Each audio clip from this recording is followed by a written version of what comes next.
علی کو نبی اکرم صلی اللہ علیہ وسلم نے اپنا نائب بنا کر چھوڑا تھا جب غزوہ تبوک میں جا رہے تھے مدینے میں.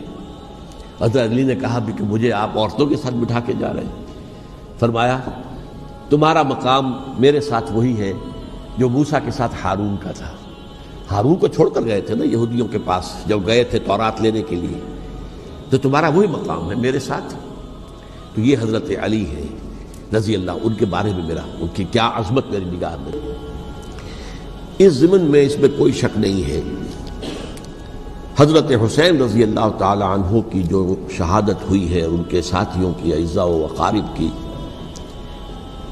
تاریخ انسانی میں یہ عزم, ہمت, شجاعت, مثابرت, صبر, استقلال, استقامت, اس کی بہت روشن مثال ہے, بہت روشن مثال ہے, بہت روشن مثال ہے. لیکن اس سے تاریخ کی رفتار پر کوئی اثر نہیں پڑا. وہ جو ملوکیت آ گئی تھی وہ اور گہری سے گہری ہوتی چلی گئی. واقعہ کربلا کے بعد تو واقعہ ہررا ہوا میں نے گنوا دیا آپ کو, اس سے زیادہ تو میرے خیال میں کہ اور ہمارے لیے لائق شرم جو ہے کوئی واقعہ ہے ہی نہیں اس پہلو سے. لیکن حضرت حسین کا ایک, اب ان کو یہ کہ میں مطلب یہ کہ اگر میں ان کے ہاتھ پر بیعت کر لیتا ہوں جو کہ اس وقت سامنے موجود تھے کہ یزید کی بیعت تمہارے ہاتھ پر کرتا ہوں, تو گویا کہ اپنے آپ کو سرنڈر کر دیتے. لیکن انہوں نے قتل کیا. اصل قاتلان کوفی, وہی سبائی. البتہ یہ ہے کہ اس واقعے کی جو یادگار ہے اس میں کوئی شک نہیں ہے کہ اس نے مسلمانوں میں سے ایک گروہ کے دل میں قربانی اور شہادت کا جذبہ بہت پیدا کیا, اس میں کوئی شک نہیں. اور جس طریقے سے کہ عاشورہ محرم میں یاد منائی جاتی ہے, جس طریقے سے اس نے اہل تشیع کے اندر قربانی کا جذبہ بے انتہا پیدا کر دیا. کہ دیکھیے حضرت حسین رضی اللہ تعالی عنہ کی اس شہادت کے بعد, اس کے بعد واقعہ ہررا بھی ہوا جو واقعہ کربلا سے بھی بعض اعتبارات سے زیادہ بھیانک اور زیادہ گھناؤنا واقعہ بنو امیہ کی تاریخ ہے, جس کو لوگ جانتے ہی نہیں. مدینے کے کچھ لوگوں نے بغاوت کی اور انہوں نے اس کے خلاف فوج بھیجی, اور فوج کو جب مدینہ فتح کر لیا 3 دن کے لیے حلال کر دیا, جو چاہو کرو, یہاں جسے چاہو مارو, جسے چاہو لوٹو, جس کا گھر چاہو برباد کرو, جس عورت کو چاہو ریپ کرو. اور یہ مدینہ النبی کے اندر ہوا. تو کاٹ کھانے والی ملوکیت کے اندر بہت سے واقعات ہوئے. عبداللہ ابن زبیر کھڑے ہوئے, انہوں نے حکومت قائم کی تھی, لیکن یہ کہ وہ تو 6 سال کے لیے کامیاب بھی رہے, ایک حکومت قائم کی, بنو امیہ کے ہاتھ پر بیعت نہیں کی, بالآخر ان کی حکومت بھی ختم ہو گئی. پھر حضرت زید کھڑے ہوئے, انہوں نے بغاوت کی, وہ بھی ناکام رہ گئے. پھر بنو عباس میں کھڑے ہوئے حضرت نفس زکیہ, حضرت حسن رضی اللہ تعالیٰ عنہ کی اولاد میں سے, وہ بھی ناکام ہو گئے, شہید ہو گئے. پھر یہ سمجھ لیا گیا کہ اب یہ جہاں تک 6ٹھی منزل ہے وہ تو دوبارہ تعمیر نہیں ہو سکتی.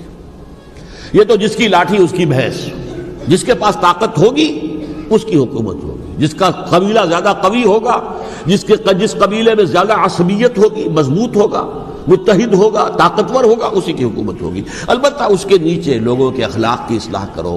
صوفیاء کرام نے وہ کام اپنے ذمے لیا, اور بالکل وہی کام ہے کہ جو ائمہ اہل بیت کرتے رہے. حضرت حسن کی اولاد میں پھر حضرت علی بن حسین رضی اللہ تعالی, حضرت حسین کی اولاد میں پھر امام محمد باقر, امام محمد جعفر صادق, اور اس کے بعد بھی 5 اور, کسی نے بغاوت نہیں کی. جیسے علماء کرام کام کر رہے تھے اور جیسے صوفیاء کرام کام کر رہے تھے, ایسے ہی وہ مسلمانوں کی علمی تربیت, روحانی تربیت و تزکیہ کر رہے تھے. کسی نے حکومت کو چیلنج نہیں کیا. نوٹ کر لیجیے اس بات کو. پھر میں نے عرض کیا کہ جہاں تک خلفاء ثلاثہ کی شہادت کا اور شہادت حسین یا سانحہ کربلا رضی اللہ تعالی عنہم اجمعین کا تعلق ہے, اصل میں اس کو نہیں سمجھ سکتے لوگ جب تک کہ ریولیوشن اور کاؤنٹر ریولیوشن کا فلسفہ سمجھ میں نہ آئے. جب کسی ملک میں کسی خطہ ارضی میں کوئی انقلابی تحریک چل رہی ہوتی ہے, ظاہر بات ہے ابتدا میں تو انقلابی لوگ چند ہوتے ہیں, کمزور ہوتے ہیں, ضعیف ہوتے ہیں, ان سے کوئی خطرہ محسوس نہیں ہوتا.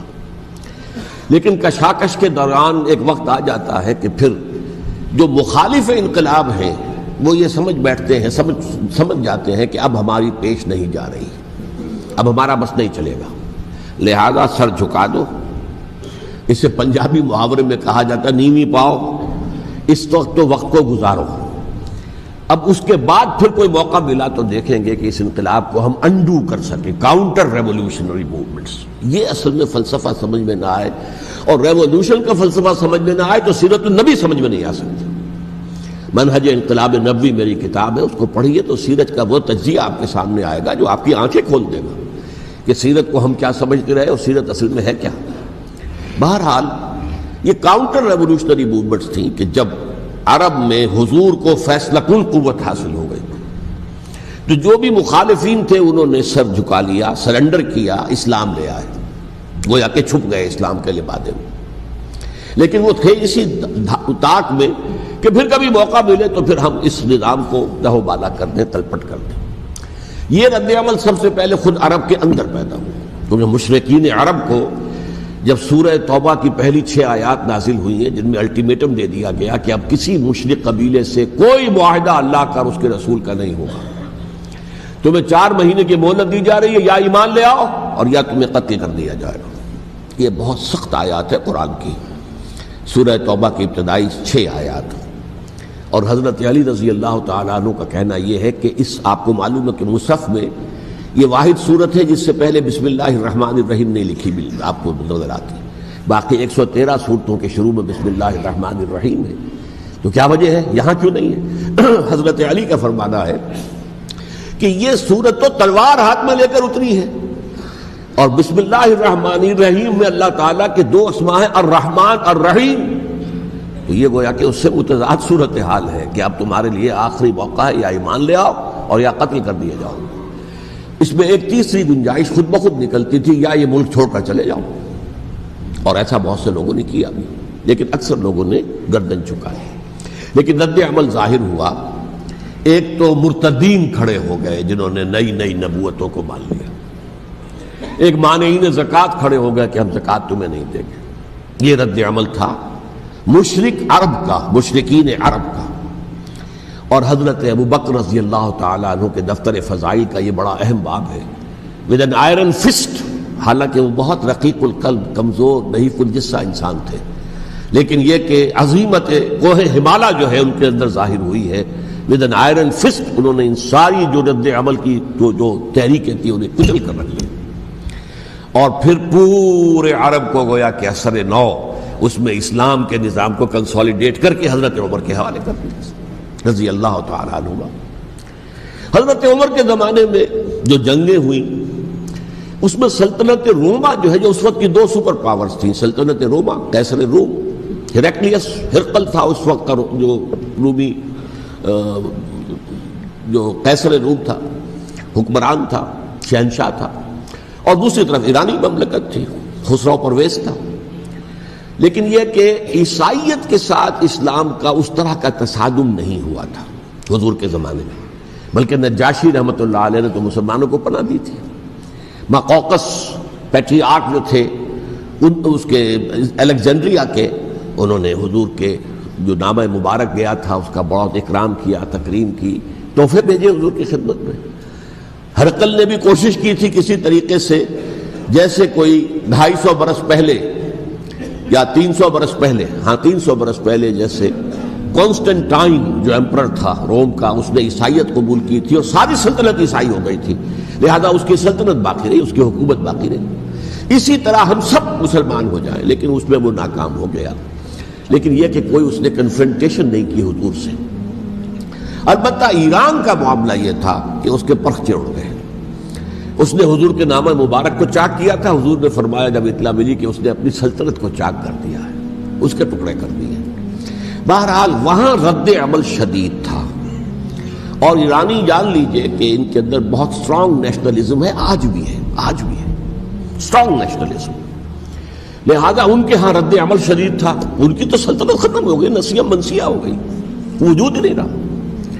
لہذا وہاں سے جو کاؤنٹر ریولوشن شروع ہوا ہے وہ پھر ہرمزان جو ایک بہت بڑا جرنیل تھا، اس نے بڑی عیاری کے ساتھ اپنی جان بچائی تھی۔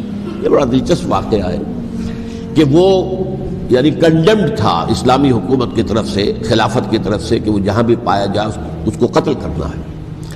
حضرت عمر کی عدالت میں لا کے پیش کیا گیا۔ حضرت عمر نے کہا یہ واجب القتل ہے، قتل کر دو اس کو۔ اس نے کہا اچھا مجھے ذرا پانی پلا دیجیے۔ حضرت عمر نے فرمایا ٹھیک ہے بھائی پانی لاؤ، پانی دے دو۔ پانی کا کٹورا کہ مجھے پہلے ضمانت دیجیے کہ جب تک میں یہ پانی نہ پی لوں مجھے قتل نہیں کیا جائے گا۔ ہاں ہاں ہمارا وعدہ ہے۔ اس نے وہ کٹورا پھینک دیا پانی کا، کرو مجھے قتل کیسے کرو گے، میں نے وہ پانی تو نہیں پیا۔ اس سے اپنے آپ کو بچایا اس نے۔ بہرحال آپ اختلاف کر سکتے ہیں کہ حضرت عمر کو اس عذر کو قبول نہیں کرنا چاہیے تھا، لیکن بہرحال ان کی اپنی مروت اور شرافت تھی کہ اپنے وعدے کا پاس کیا۔ اس کی سازش سے ابو لولو فیروز اس نے حضرت عمر کو شہید کیا۔ یہ گویا کہ دوسری کاؤنٹر ریولوشنری موومنٹ تھی۔ انہوں نے یہ سمجھا تھا کہ یہ ساری چکی جو چل رہی ہے، جیسے چکی کی ایک کلی ہوتی ہے، وہ کلی جگہ سے ہٹ جائے تو چکی کیسے چلے گی؟ یہی بات حضرت علی نے فرمائی تھی حضرت عمر سے رضی اللہ تعالی عنہما۔ جب شام کے محاذ پر کچھ پسپائی سی ہو رہی تھی تو حضرت عمر نے ارادہ کیا میں خود جاؤں گا محاذ پر اور کمانڈ کروں گا۔ حضرت علی رضی اللہ تعالیٰ عنہ نے فرمایا کہ نہیں امیر المومنین آپ مت جائیں، چکی اسی وقت تک چلتی ہے جب تک کہ کلی گڑی ہوئی۔ آپ کلی ہیں اس وقت اس نظام کی جس کے گرد یہ اسلام کی چکی گھوم رہی، آپ مت جائیں۔ لہذا حضرت عمر نے ان کی بات مانی، اس قدر صائب مشورہ تھا جو دیا تھا۔ بہرحال انہوں نے یہ سمجھا تھا کہ عمر ہی کے بل پر چل رہا ہے یہ سب کچھ، لہذا عمر کو پیچھے ہٹا دینے سب بیٹھ جائے گا۔ لیکن ظاہر بات ہے کہ محمد رسول اللہ کی بنائی ہوئی عمارت صلی اللہ علیہ وسلم اتنی کمزور نہیں تھی۔ اس کے بعد حضرت عمر کے انتقال کے بعد حضرت عثمان کا انتخاب ہوا، اور حضرت عثمان کے بھی 10 سال پہلے جو ہے وہ بالکل حضرت عمر کی جو دور خلافت ہے اس کے بالکل مشابہ ہے، مماثلی۔ ہمارے ذہنوں میں یہ تصور بٹھا دیا گیا کہ سارے 12 سال شاید فتنہ ہی فتنہ رہا، فساد ہی فساد رہا، دنگا رہا، لڑائی رہی۔ نہیں، 10 سال پورا امن، اور جس طریقے سے فتوحات کا سیلاب حضرت عمر کے زمانے میں جا رہا تھا اسی طریقے سے حضرت عثمان کے 10 سالوں کے دوران گیا۔ آخری 2 سالوں میں ایک فتنہ اٹھا ہے، یہ فتنہ کیا ہے اس کو سمجھ لیجیے۔ مذاہب کی جو 3 سے کنفرنٹیشن ہوئی تھی، ایک تو یہ کہ مملکتوں میں سے مملکت ہرقل، مملکت روم، مملکت ایران، رومی سلطنت کی 2 ٹانگیں مسلمانوں نے توڑ دی، شمالی افریقہ سے نکال دیا، مغربی ایشیا سے نکال دیا، لیکن یورپ میں وہ قائم تھا، اس کی سلطنت تھی، لیکن ایرانی سلطنت کا بالکل تیا پاچا ہو گیا، ختم ہو گیا۔ اسی طریقے سے 3 مذاہب سے کنفرنٹیشن ہوئی، مشرکین عرب سے، اس کا میں بیان کر چکا ہوں، ان کا پہلا وار حضرت ابوبکر کے عہد خلافت میں ہو گیا۔ دوسرے جو عیسائیوں کا معاملہ تھا ان سے بھی کوئی تصادم نہیں ہوا حضور کے حیات طیبہ کے دوران، لیکن جو یہودیت بطور مذہب، اس کو ظاہر بات ہے کہ اسلام نے اس کو ختم کیا تھا کم سے کم جزیرہ نما عرب سے۔